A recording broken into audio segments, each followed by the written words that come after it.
Norman. In the house with Bill. Georgia. Hello, everyone. Oh, I'm so excited about today's conversation. This is a time for something new and different, that's for sure. I'm going to introduce our speaker in just a minute. I want to tell you this is a special conversation. We have a lot of conversations. This one goes more into the personal realm, into the leadership realm. Our guest today, Andre Norman.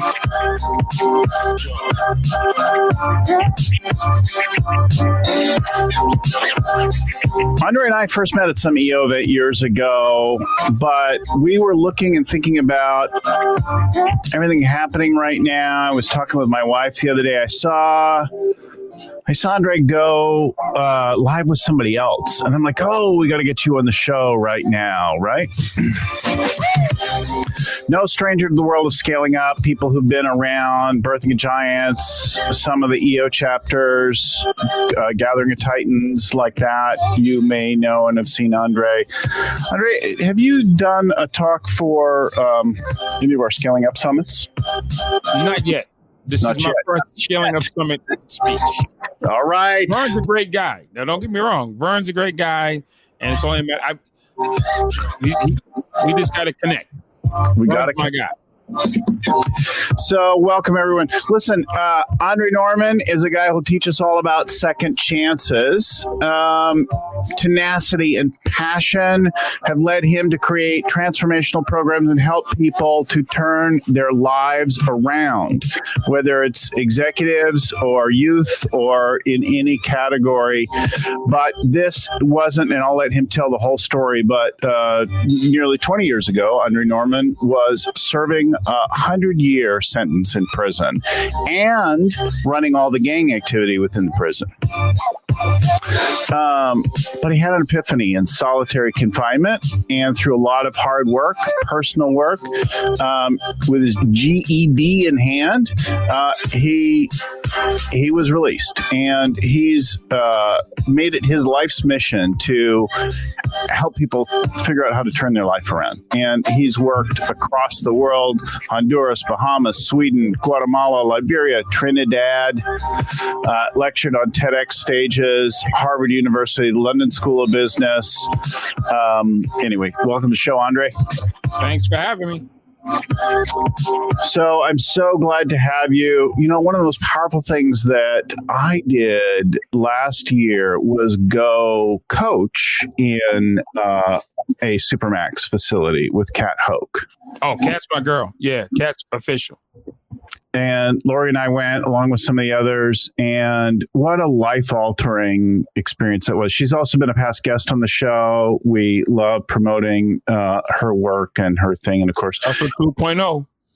Can't do that right now. But, you know, I was just altered by that experience, right? Like, I was nervous to go behind locked bars, and I was nervous to go face people who I just felt dangerous, right? Oh, shit can happen there, right? Shit happens. Shit happens.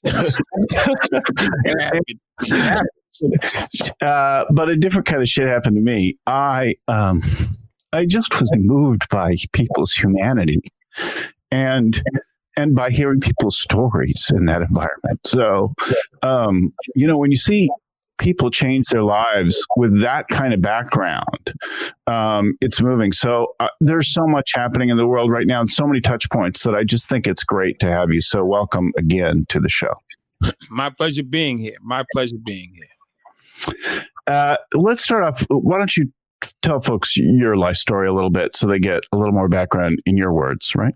My life story is I grew up in the city of Boston. You can call it a disadvantaged situation. Parents was troubled, stressed out, and it was tough for them. And that tough and that hard life fell on me.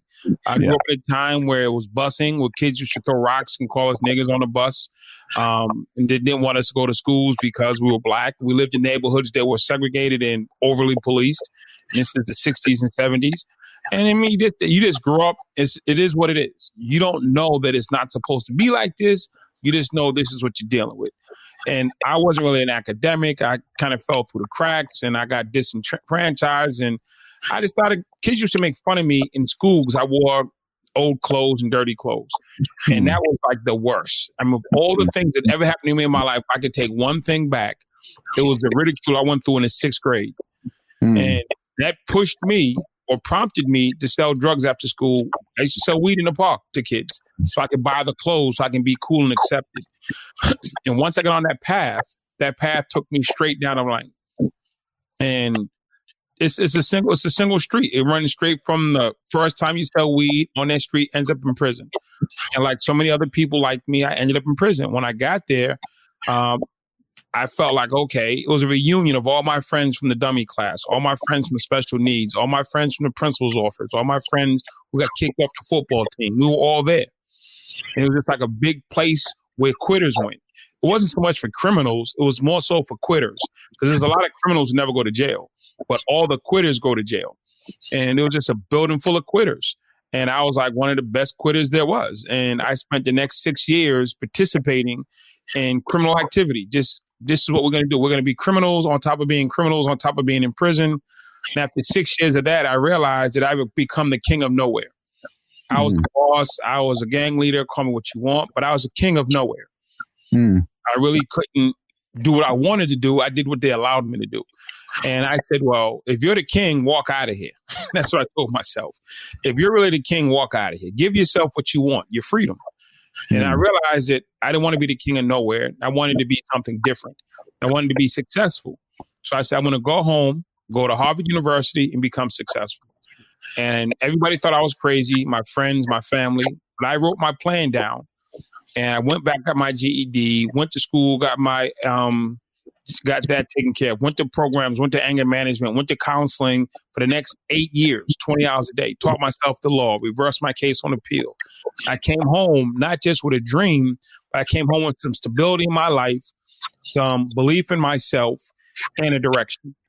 And I started working with poor Black kids. Then I started working with rich white kids. And I started working with Latino kids and with professors and teachers and police. And for the last 21 years of this world, I've been traveling from Honduras to Guatemala to Costa Rica to Saudi Arabia to Australia to London Business School to Harvard Law School. I was on the phone this morning with the country of I was on the phone this morning with the country of Nigeria, helping them fix their prison system and looking at how that works. And I worked with the White House under George Bush. And I just been, every day I get up and I ask a simple question. What can I do to be helpful? That's it. When I woke up this morning, it's like, okay, you're going to be on this podcast. What can I do to be helpful? I can tell you a wonderful story, or I can ask myself, what can I do to help you or anybody that's listening in this podcast? Because even though people have companies and they have great lives, we know that they're struggling. There's always a struggle behind the facade. And we want to get to that and help people heal. You know, I think it's really easy to pretend there's no struggle, that everything's fine. Most of the time, and regardless of your circumstances, right? You can get comfortable anywhere. Definitely. I mean, money doesn't remove hardship. Access to power doesn't remove hardship. Owning a company doesn't mean your kids are perfect. I was on the phone this morning with my son, and he's having struggles. He's 15. His friends are hanging in front of the building, and the neighbors are complaining, and I'm explaining to him his choices of friends and what he's responsible for. 2 years ago, he ordered a vape. I'm the substance abuse king. My kid orders a vape. Why? Because he's a kid. And that's what kids do. So I don't care how much I dress up or how much I fly around or how many stages I'm on. My son is open to the same thing everybody else's kid is open for. And your kid as well. And I don't know how many married couples argue. That's part of being married. You're going to go through some tough times. It's not all bliss and honeymoon. So let's get past so you dress well and just start telling the truth. You got problems and we want to help you with your problems. You know, it's interesting. We opened referencing Kat Hoke and her program Hustle 2.0. And over the weekend, a friend posted in one of the entrepreneurial chat groups, right? The message groups. And about asking people, did they have any background selling anything illegal? Was their first entrepreneurial experience selling stolen candy or weed or whatever? And an astonishing number of us did things like that, right? But I personally had this face and this name, right? Bill Gallagher, looking like the most clean-cut, innocent thing. And so I got excused. I didn't go to prison, for doing minor kinds of things. So first of all, it's useful to notice that it's not just you didn't go. There's a safety net for you. Yeah. There's a safety net to redirect you. And there's no safety net for poverty. So it's not just black anymore. It's poverty. If you are poor, there's no safety net. The safety net is prison. Yeah. Yeah, it's really and that turning around. So and you were telling that story. The other thing that struck me is you talked about like seeing your life differently and making new plans and that kind of thing. That happened while you were in prison, right? Solitary confinement. Yeah. Yeah. I mean, your change starts from when you started. So, I mean, when you're ready, you have to let go of the old and move into the new. I was talking to somebody yesterday, and the best example I could give is Dr. Dre, the rapper.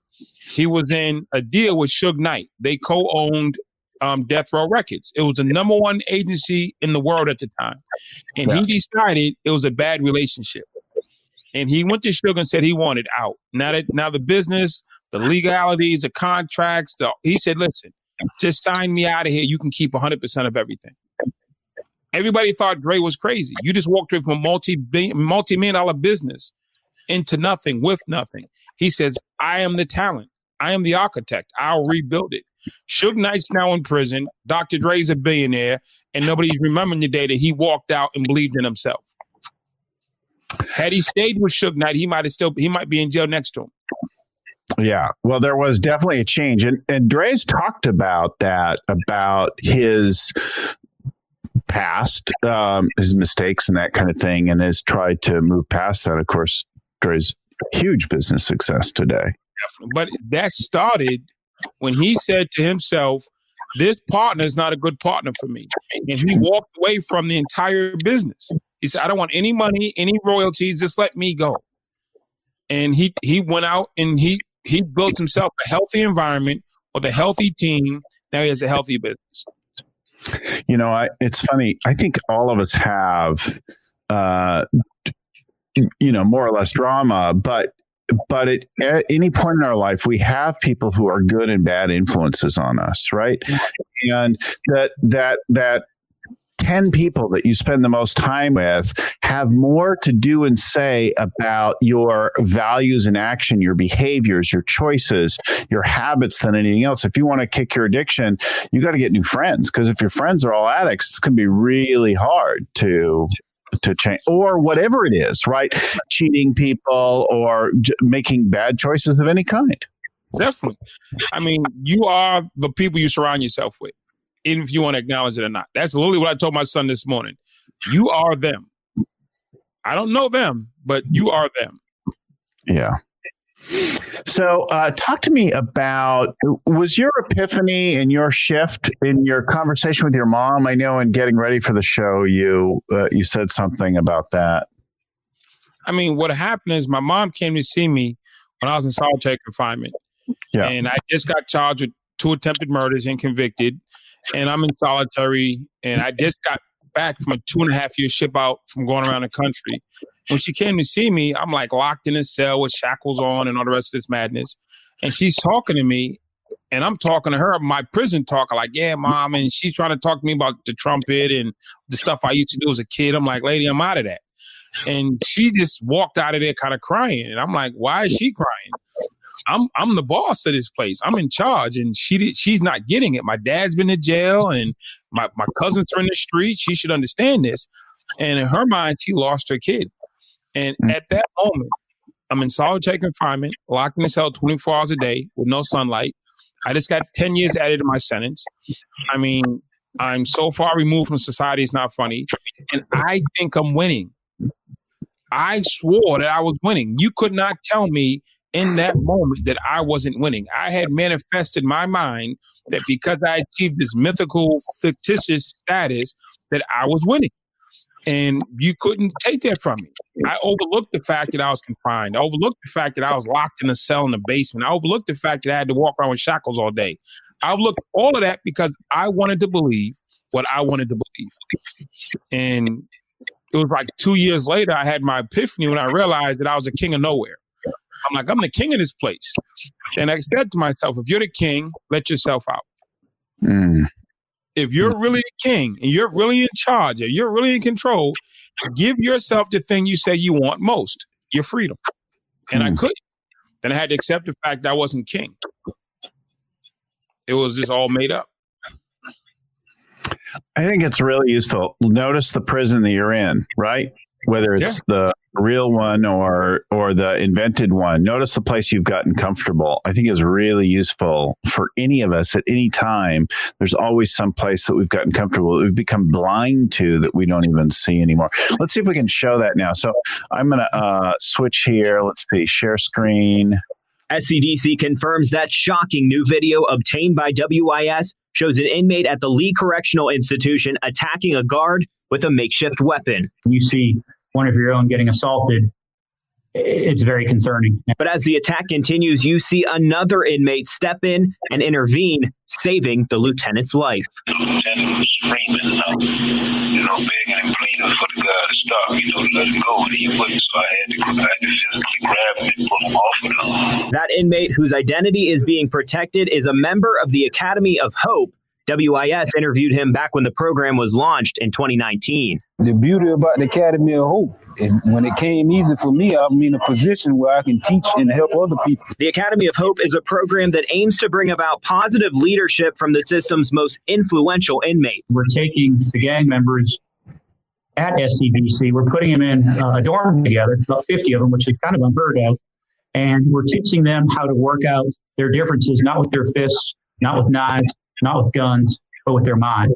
The lieutenant was able to escape, but his attacker then turned his attention to his fellow inmate. The guy was angered, that he couldn't get a hold of the lieutenant, so now he turned all that anger towards me and he wanted to kill me. According to SCDC, both the guard and the inmate who intervened were stabbed multiple times, but are expected to be okay. And because of that, Director Brian Sterling says he believes the Academy of Hope program has served its purpose in a big way. Can't think of a bigger deal than saving someone's life.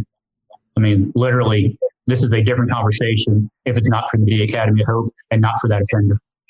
Drew Ungst, WIS, News 10. As for the inmate accused of attacking the lieutenant, SCDC has not released his name, but say the case is being investigated and charges are expected. That's our program in South Carolina. Someone intervening, and this is your program, Academy of Hope? 2 years ago, there was a riot in South Carolina, and 7 men were murdered. They brought us in to bring about change, and we took all the top gang leaders and top influencers and put them in one unit, and we started teaching them how to be better people, how to be one with themselves, how to look beyond themselves, how to be givers, not takers. And 2 weeks ago, there was a lieutenant in another unit, not our unit, being attacked with the intent of being murdered. And one of our guys put his own life on the line to save this man, because it's no longer us versus you, staff versus inmate. It's what's right. What am I supposed to do that's right? And is it right to watch this man die in this fashion? And the answer was no. And that inmate was doing a life sentence. So he is serving life. So he's not getting out. But he was still willing to die to save somebody. And this is somebody that society deemed was unfathomable, unreachable, unworthy. But when given the right environment and given the right inputs and the right instruction, they can rise. He rose to a level that was unexpected of anybody else other than us. We expect him to do that. And we expect others to do that. And that's what you get with good coaching and good training and people who believe in you. You create better people. I think this also applies to the people on our teams. When you're working with people on their teams and they're doing weird things,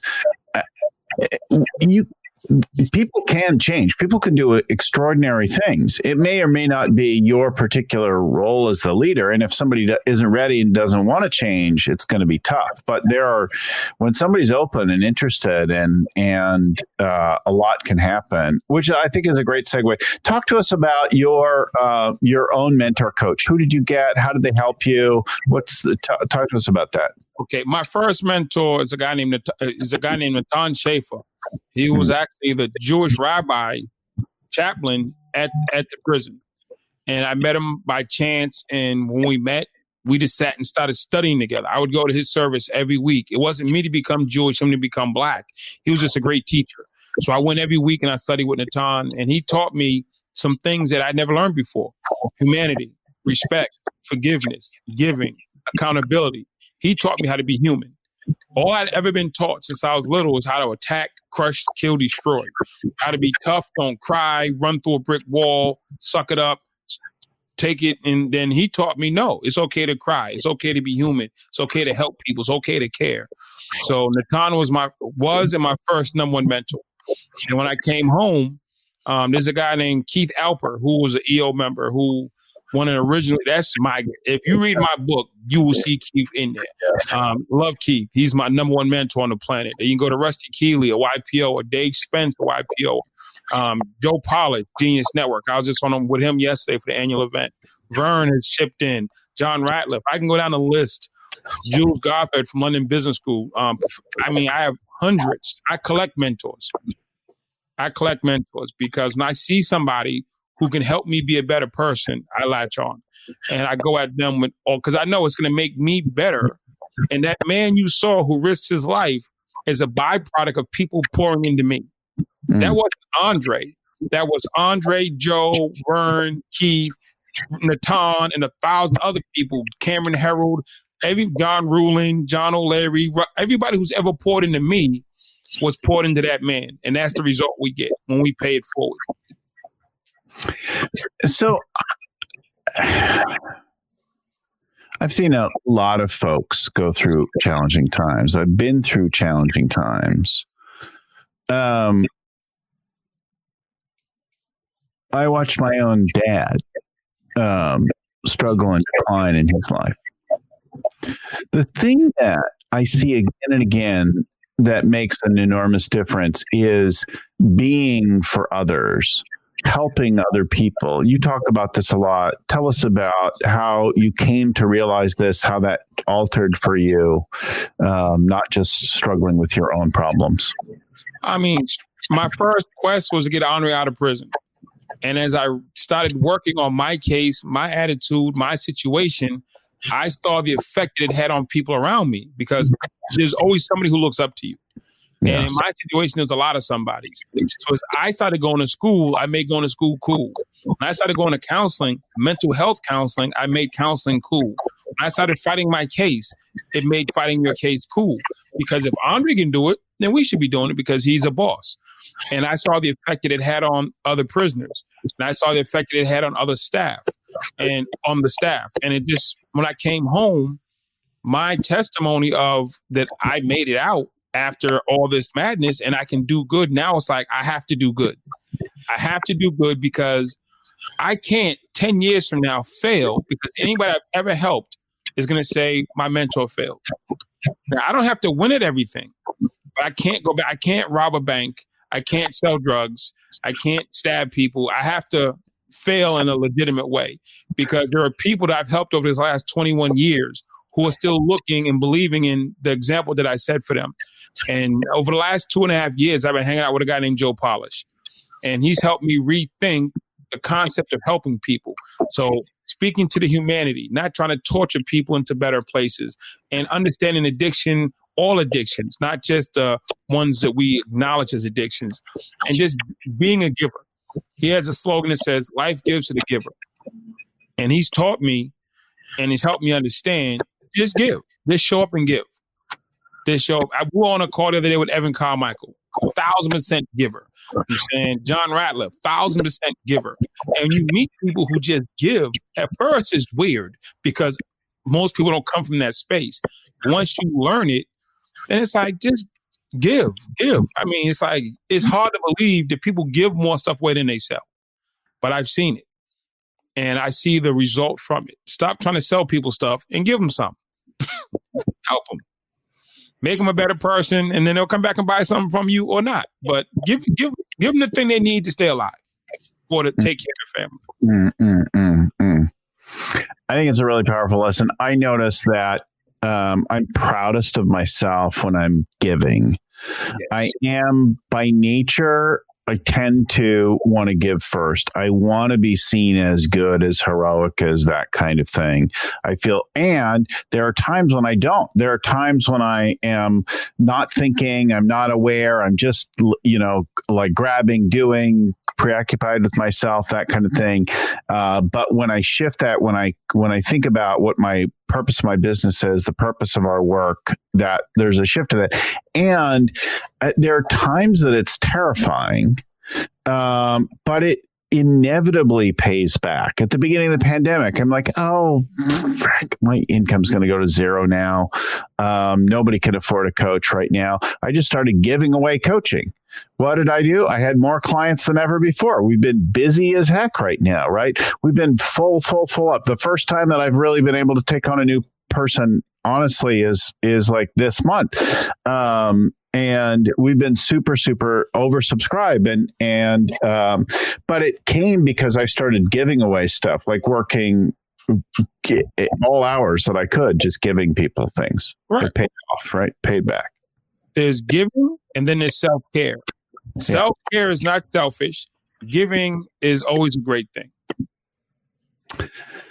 Yeah, you do have to take care of yourself. I noticed in that first little bit, I was like working too much. And I said, listen, we got to put some breaks in between some of these things. I'm like losing my marbles talking to people nonstop. Too many conversations in one day and that kind of thing. I started taking walks around the block just to clear my head for a minute. Well, call me. We'll go have lunch together. I'll fly in. We'll go to lunch. How's that? Come on over.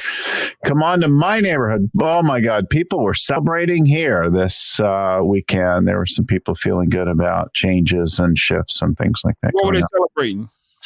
They were celebrating the election and being called for Biden. And Oakland is really, well, the vice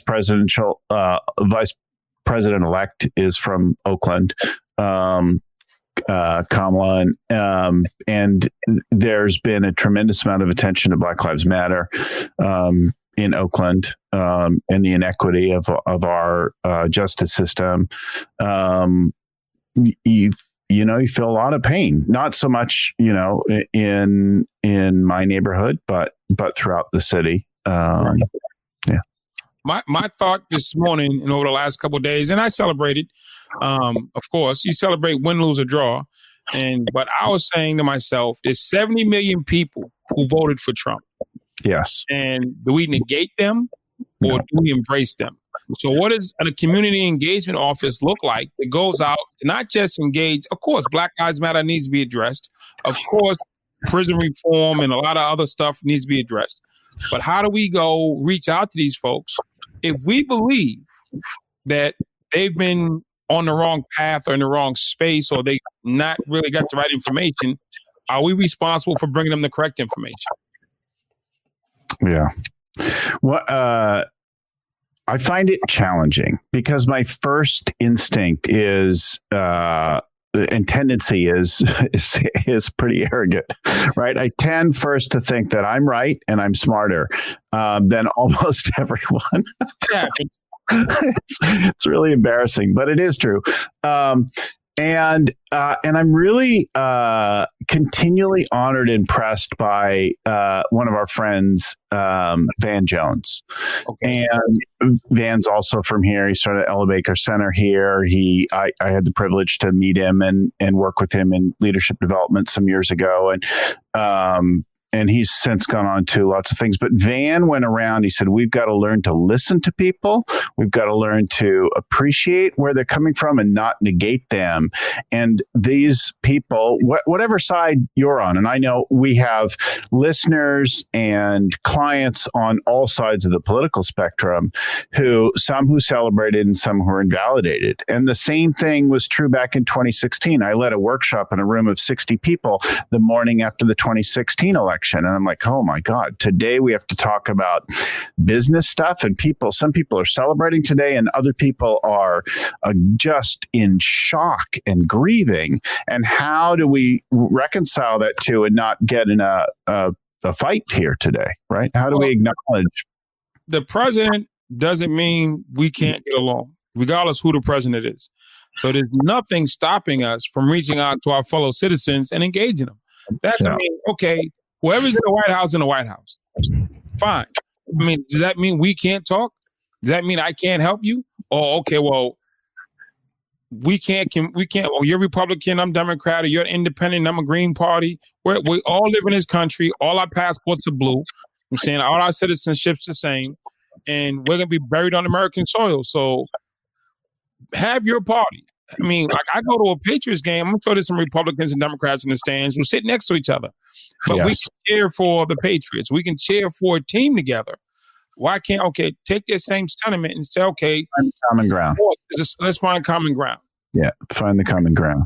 I mean, I watched, I'm saying, I go to places, I'm a Patriot fan. There's some people that don't like the Patriots, but we can still have civil communication and we can agree to like football. We have separate teams and we agree to like football.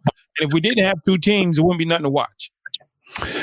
So it brings it right back, right to where we started this conversation. Each of us is interacting in the world. And for the most part, in the world of scaling up, we avoid politics and things like that because we're focused on business and helping people grow as leaders and grow their businesses and the thing that they care about. But I'm reminded of the experience in prison with Cat Hoke, Hustle 2.0. And when I heard people's stories and when we all stepped to the line for our different life experiences, when I heard people's stories and I understood that their actions, their choices, and the implications of their actions were completely consistent with the world that they knew. It just made sense, right? That's what shape you before you shape it. The environment, right? And they recognize personal responsibility and all that kind of thing. And they were in the program to try to change things to create a new trajectory, whether they were lifers or had some prospect of a parole or release.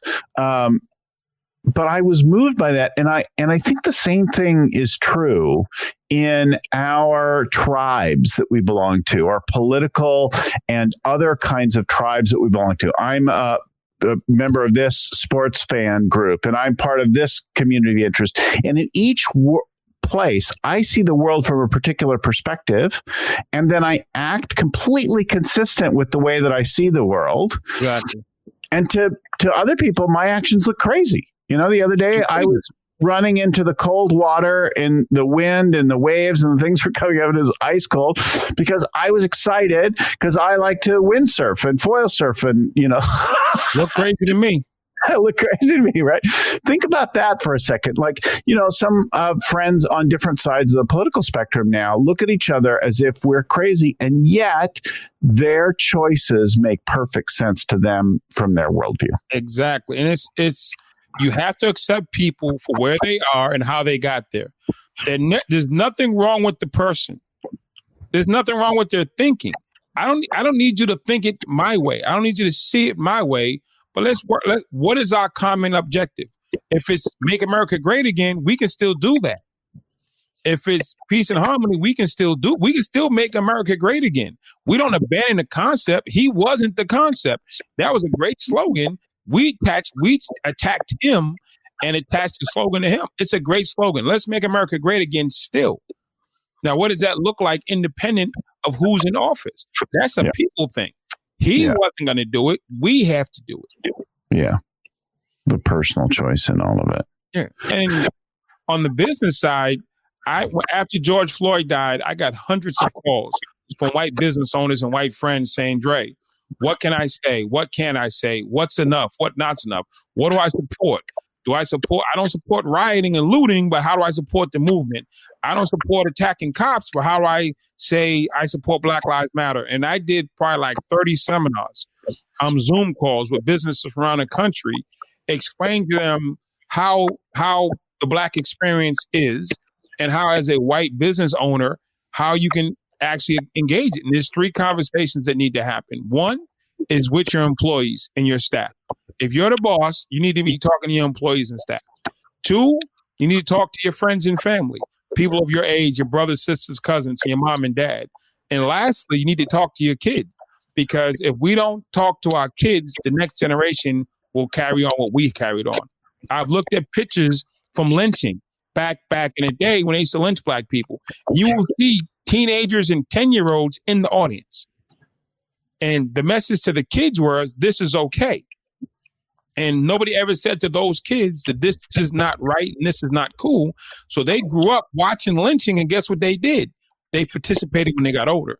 So as we stand here right now at a place of the country having the opportunity to have a conversation about social justice, let's say, how do we meet this middle ground? How do we hit this space of, I don't want to shame you, embarrass you, and yell at you. How do I embrace you, bring you in, and include you? So you said we have to talk to employees, we have to talk to friends, we have to talk to family, that kind of thing. What's the message? It seems to me that I'll never understand what it is to walk through. I can be interested, I can be curious, I can look, I can try to appreciate, but I will always walk through life with this skin, with this name, with this face, right? That's fine. I mean, being a white guy named Bill is fine. I'm saying your glasses are kind of cool. So you're okay. I don't need you to become a Black guy. I sat with an Orthodox Jewish rabbi. It was never about me becoming Jewish. He taught me humanity. He didn't teach me to become Jewish. I am no part Jewish, but I have a rabbi as a mentor, and that's fine. So in this space, you don't need to become Black. You don't need to even like cross over this. Let's understand the humanity part. So shooting people in the street is a humanity thing. People living in poverty is a humanity thing. Bad school systems, education being through the floor is a humanity thing. We're not talking about, hey, do you like this music or that music or clothes or no, fashion is not. People being shot in the street, people living in poverty, people going to horrible schools, people being discriminated against, those are humanity things. And you can, in your skin, in those glasses, in that space, have that conversation. Yeah. Understanding that. What are you talking about this week? What's going on with people, with you in your life? And my thing this week, and to close that out, the benefit of that is talking about the social justice is it's going to, unfortunately, there will be another Black person shot by a white cop at some point in this country. And we don't want your business destroyed because of it. We don't want you polarized. We don't want you driving down the street and be Reginald Denny pulled out of a car and smashed in the head with a brick because of social unrest. It gets to a point of affecting people who don't see it coming. So that's part of the reason we want to get to that, so we don't have innocent people hurt. I'm not for burning, looting, and attacking people. So conversations on the front end protect people on the back end. And what I'm talking about this week is my goal for 2021. Is my Academy of Hope program. I'm trying to sit down and solidify it so I can get it in different prisons, in different places, where it's a humanity thing. How do you actually tap into the greater self that you are? And how do we create it into a coaching program? Because if we can take a prisoner who's doing life and convince him that he is worthy and capable of standing up and giving his life to save his perceived enemy, then what can we teach your coaches? What can we teach your mentees? So tell us about the Academy of Hope program, and then I'll follow up and talk about the implication for our businesses, right? The Academy of Hope program takes leaders, all the gang leaders, all the different gangs, white, Black, Spanish, Asian, different sets. We bring them all in one housing unit, and we have them all living in one unit. It's like a big seminar, but it doesn't end. We'll put the link to the information, both it's on screen now, but we'll also put it in the show notes for listeners later. So what happens is we get them all in one unit, then we teach them. So your books, we have so many different books from around the country, from different entrepreneurs who've donated books and trainings. Joe Weldon, one of the first founding fathers of NSA, donated his program. I can go down the list of people. Ben Hardy donated his books. Michael Burnoff donated his books. I have books from everybody in trainings. And we take, because most of the training and education that goes into prison is garbage. It's the lowest of the lowest of the lowest of the low. It's stuff that is just garbage. Most of it is just garbage. And it's not first rate, front line. How do you build a business? How do you build a life? It's garbage. It's just it's a cat run, C spot jump. Is garbage.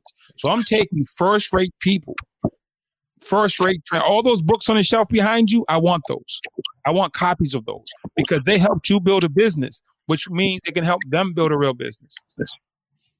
And I take real information, real accountability, and straight direct talk to the people in need, and we teach them how to be better, and we give them expectations. We lay expectations on them. We expect you to be great, and we're going to give you the tools to be great. We expect you to stand in and give your life, and we're going to give you your why to stand in and give your life. So this hasn't been called upon for them before. It's like we expect you to be the worst and do the least. We come in and say we expect you to be the best and give your life. That's our call. And if you can't stand up to that, then we tell you you're not really fit for this. We want leaders.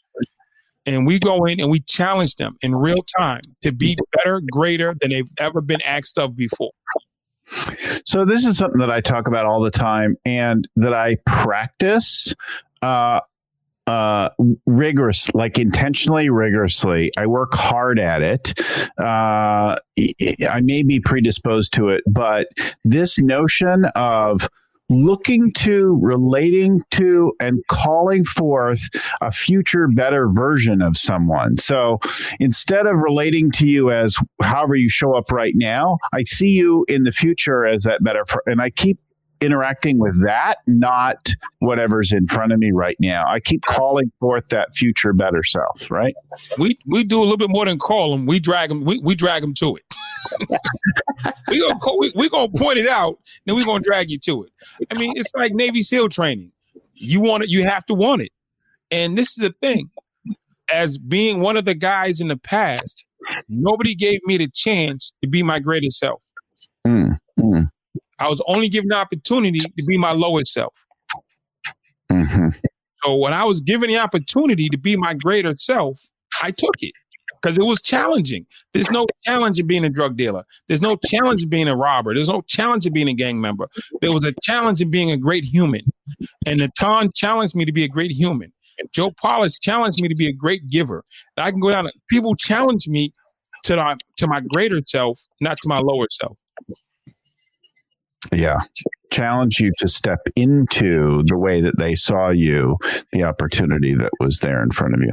So that sounds like that's the first lesson for our business leaders, is to challenge your people to be better than they are today, to be a better future version of themselves. What else have you got? What are your lessons that we can apply in our businesses? One lesson that I've taken from prison is retention.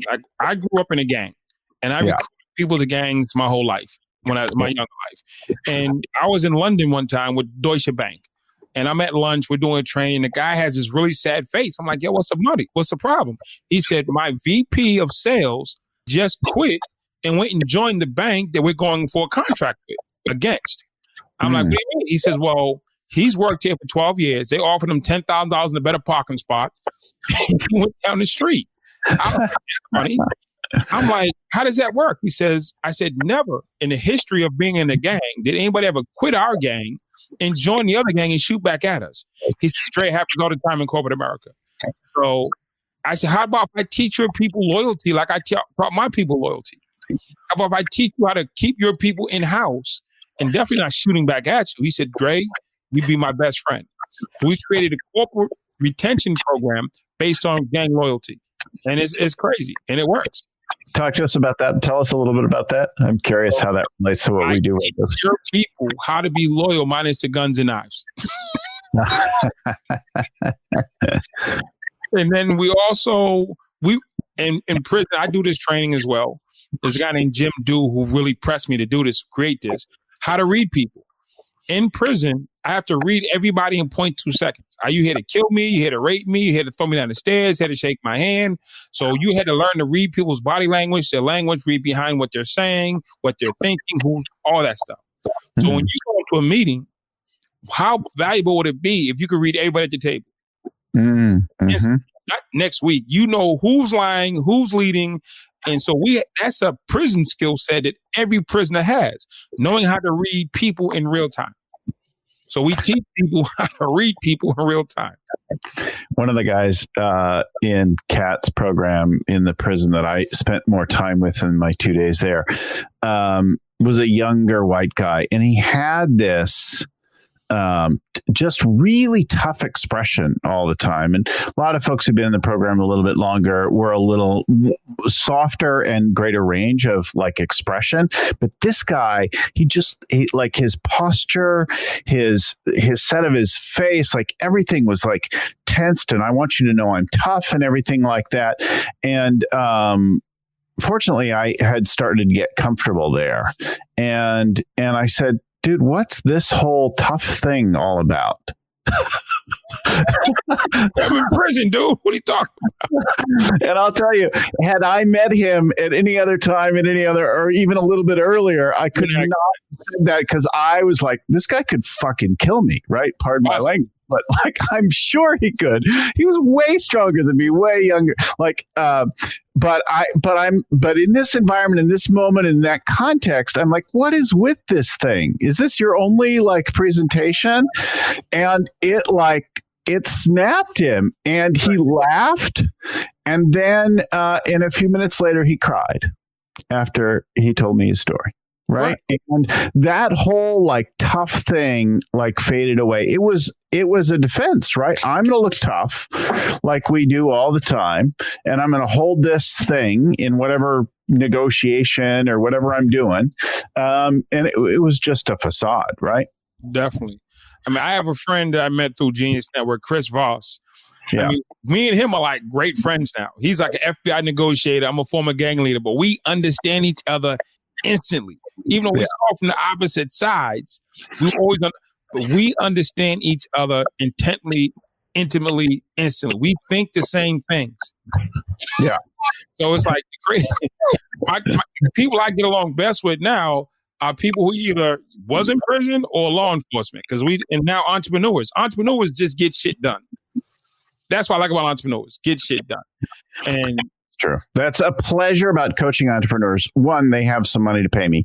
And two, but they actually do stuff. And I can remember working with a wider range of leadership coaching in the past. And there were a number of people who they just weren't going to do much of anything. They want to have insights, they want to have breakthroughs, but they're not actually doing anything. And those people frustrated me again and again. I'm like, no, you wanted to beat them up. Go make a difference in the world. No, I just want someone to talk to. I want to pay you to talk to me. This is therapy. This isn't coaching. Yeah, that's a different thing. That's a different thing. So get a mentor, make a choice. Notice the world you live in. Ask yourself, really, am I in some kind of a personal prison right now? Have I gotten used to and comfortable with some bullshit that it's time to break through? Are you ready to step up to something? And if you want to better yourself, help other people get better, this is not just about you. And leaders know at some deep level, maybe not consciously, but the limits of what you can do on your own are pretty small. But when you work with and through more people, right, you can do big things in the world, right? Exactly. And that gets interesting.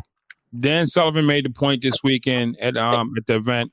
Collaboration is key. His saying says, I'll collaborate with people who are 100% efficient in their space. So you have 3 people who are 100% efficient in their space collaborating. That's 300% coming at a problem, and you're guaranteed to win. If you're trying to like negotiate your part, negotiate their part, and I'm going to give 100%, you get 100%, he gets 100%, we go. Yeah. And we can't lose. You start losing percentages and mind frame and space when you start negotiating stuff in and harass people.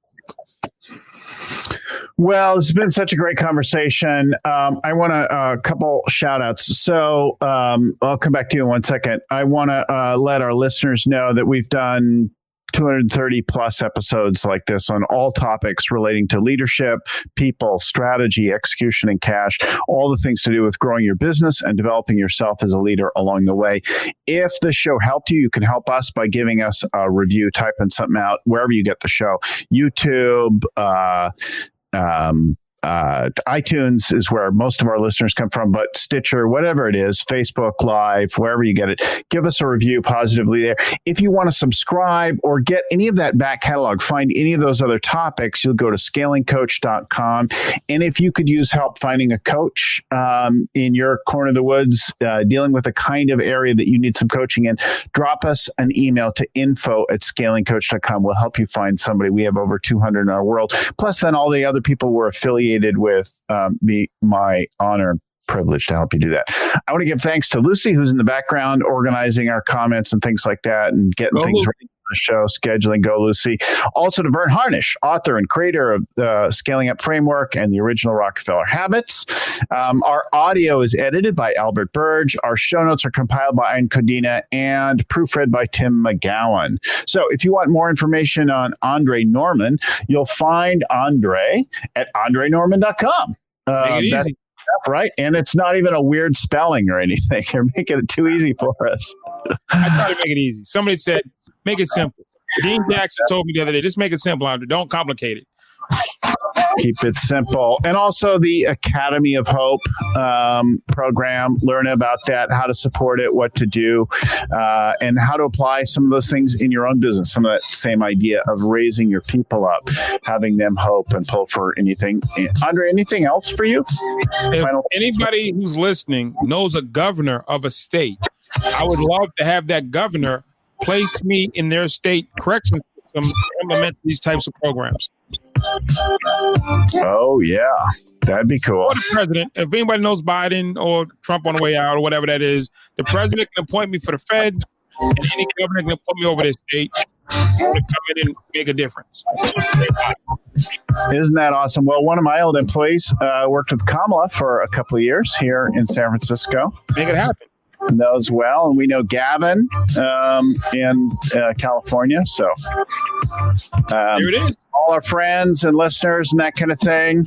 Some of you know who you are. How do we help Andre bring the Academy of Hope to more places? Andre, thank you so much for spending some time with us today. Appreciate it. Sharing your story. Bill's in the building. Be ill, as my daughter and her friends call me. Be ill. Be ill. Yeah, that's ill. We can do something with that. Be ill. That's original. Thanks, everyone, for listening. Keep scaling up. We'll talk to you again next week.